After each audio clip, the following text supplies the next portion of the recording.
Di sini saya akan menjelaskan rasio nilai pasar.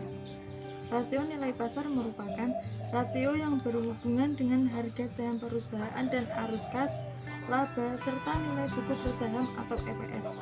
Rasio nilai pasar menjadi indikasi untuk pihak manajemen perusahaan mengenai pandangan dari investor terhadap prospek perusahaan di masa depan serta risiko investasi.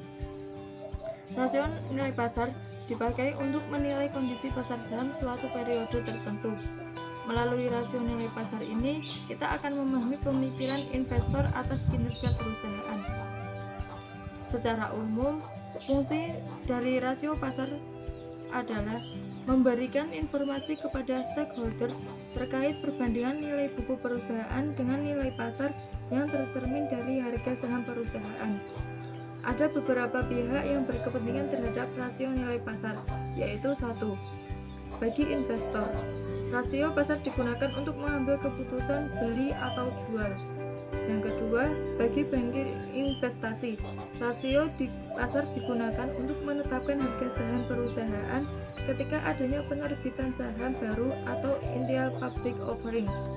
Yang ketiga, bagi perusahaan, rasio digunakan untuk memutuskan seberapa banyak nilai yang ditawarkan kepada perusahaan lain dalam potensi merger. Terima kasih. Pada kesempatan kali ini, saya akan menjelaskan mengenai jenis rasio dari nilai pasar. Yaitu menurut Brigham dan Houston, terdapat dua macam rasio nilai pasar atau market value ratio yang paling umum digunakan, yaitu price to earning ratio atau PER dan market to book value ratio atau MTV. Kedua jenis rasio nilai pasar tersebut secara umum hampir memberikan informasi yang sama, namun ada beberapa perbedaan. Yang pertama yaitu price earning ratio. Price to earning ratio atau PER adalah rasio keuangan yang menunjukkan seberapa banyak investor bersedia membayar setiap rupiah dari keuntungan perusahaan. Rumus atau cara menghitung rasio PER yaitu dengan membandingkan harga saham per lembar saham atau market price per share dengan pendapatan per lembar atau earning per share dari perusahaan. Sehingga rumus PER adalah harga pasar per saham dibagi laba per lembar saham. Rasio PER yang tinggi mengindikasikan bahwa perusahaan memiliki prospek yang bagus di masa depan. Sebaliknya, PER yang rendah menunjukkan prospek bisnis perusahaan kurang menarik. Ketika investor menilai perusahaan memiliki pertumbuhan yang baik dalam jangka panjang, maka harga saham akan cenderung naik, sehingga rasio PER juga akan meningkat. Yang kedua yaitu market book value. Market to book value atau lebih populer disebut price to book value atau PBV rasio adalah rasio keuangan yang memberikan informasi bagi investor terkait nilai buku atau book value dan harga saham dari perusahaan. Rumus atau cara menghitung rasio MBV atau PBV yaitu dengan membandingkan harga saham atau stock price dengan nilai buku per lembar atau book value per share. Sehingga MBV atau PBV sama dengan stock price dibagi book value per share. Sedangkan rumus untuk mencari book value per share atau BVPS yaitu sebagai berikut. Book value per share sama dengan common equity dibagi share outstanding. Persamaan DuPont atau DuPont equation adalah suatu formula yang menunjukkan bahwa tingkat pengembalian atas ekuitas merupakan hasil dari margin laba, perputaran aset total, dan pengganda ekuitas. Persamaan itu menunjukkan hubungan antara manajemen aset, manajemen utang, dan rasio-rasio profitabilitas. Dengan menggunakan metode DuPont Return on Equity atau ROE, terlihat sebagai berikut. Yang pertama, ROA atau Return on Asset kali pengganda ekuitas. Yang kedua, margin laba kali perputaran aset kali pengganda ekuitas. Yang ketiga, laba neto penjualan kali penjualan total aset kali total aset total ekuitas. Perusahaan memiliki karakteristik yang berbeda-beda antara satu sama lain. Oleh karena itu, analisis DuPont tidak bisa disamaratakan. Industri dibedakan menjadi 3, yaitu yang pertama, high turnover industries, yang kedua high margin industries, yang ketiga high leverage industries. Mengapa ROA atau return on asset dan ROE atau return on equity dipakai dalam analisis DuPont? ROA atau return on asset dipakai dalam analisis DuPont karena return on asset menggambarkan seberapa besar kemampuan perusahaan untuk menghasilkan laba bersih menggunakan aset-asetnya.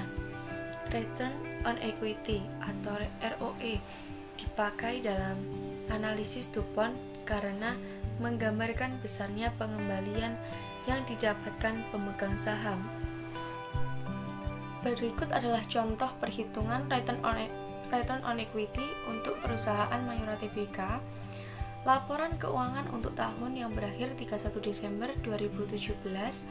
Dari laporan keuangan Mayora didapatkan perhitungan return on equity atau ROE DuPont sebagai berikut. Dan pada analisis DuPont selama 2 tahun tampak bahwa return on equity Mayora meningkat dari 22,16% menjadi 22,18%. Dan peningkatan return on equity Mayora sangatlah tipis, atau dapat dikatakan return on equity Mayora sebenarnya stabil. Dan agar return on equity Mayora tetap stabil, manajemen berusaha untuk meningkatkan margin laba bersih melalui efisiensi biaya dan mengurangi leverage. Hal ini terlihat dari margin laba bersih yang meningkat dari tahun 2016 ke tahun 2017.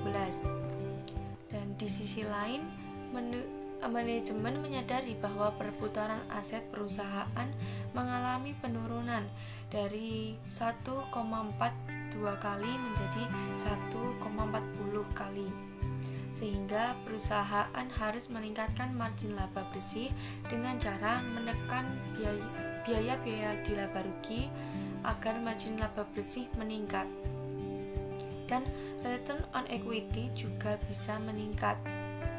Dan hal ini mengindikasikan bahwa manajemen Mayora memang ingin mempertahankan tingkat return on equity yang stabil. Dan dari rasio di atas, Mayora berhasil dalam mengelola biaya-biayanya sehingga return on equity meningkat.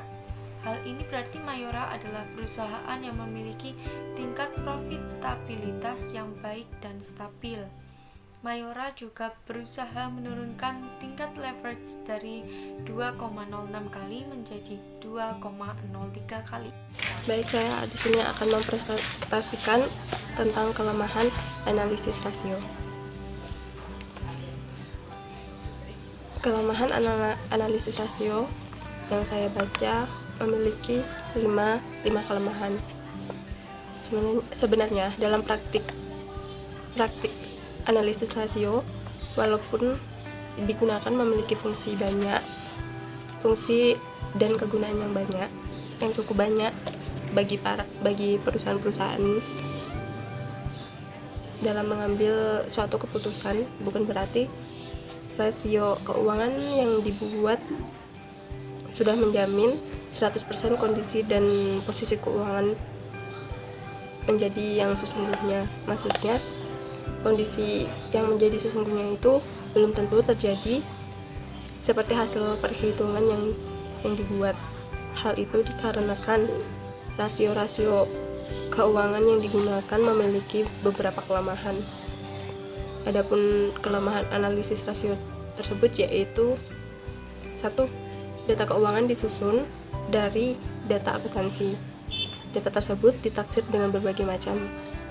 Kedua, prosedur pelaporan yang berbeda mengakibatkan laba yang dilaporkan berbeda, tergantung prosedur pelaporan tersebut.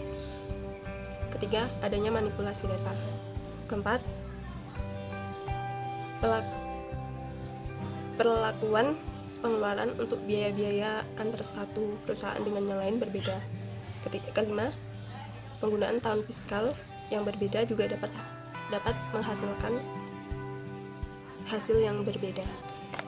Terima kasih. Assalamualaikum warahmatullahi wabarakatuh. Dari berbagai pembahasan materi yang telah dijelaskan oleh kelompok kami, maka dapat diambil kesimpulan, yaitu pada dasarnya rasio nilai pasar atau market value ratio digunakan untuk melihat nilai pasar perusahaan yang tercermin dari harga saham atau stock price, dengan kinerja keuangan perusahaan yang tercermin dari nilai earning per share dan book value per share. Intinya, semakin tinggi nilai pasar perusahaan mengindikasikan bahwa perusahaan memiliki prospek yang bagus dalam jangka panjang atau pertumbuhan yang baik. Dengan kata lain, investor menaruh ekspektasi tinggi terhadap perusahaan, dan sebaliknya. Sekian dari kelompok kami. Apabila ada kesalahan dan kekurangan, kurang lebihnya kami memohon maaf. Wassalamualaikum warahmatullahi wabarakatuh.